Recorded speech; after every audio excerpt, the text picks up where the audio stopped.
இலங்கையிலே நடந்தது, பங்களாதேஷில் நடந்தது, நாளை இந்தியாவில் நடக்காது என்று நீ எப்படி நம்புகிறாய்? எப்படி நம்புற? எதற்காக அங்கே கிளர்ச்சி? ராஜபக்சே அவன் தம்பி கோத்தபாயம் சொந்த நாட்டை விட்டு ஓட வேண்டிய நிலைமை ஏன்? பங்களாதேஷிலிருந்து ஹசீனா அவர்கள் அந்த அதிபர் நாட்டை விட்டு ஓட வேண்டிய தேவை ஏன்?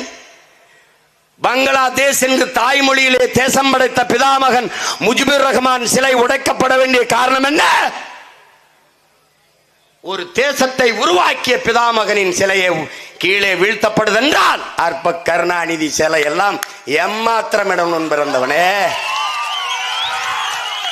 உங்கள் சமாதி என்ன, உங்கள் கட்டடம் எங்கெல்லாம், உங்க பேனா என்ன, பென்சில் என்ன, சுக்கு சுக்காக நொறுங்கி சிதறும்.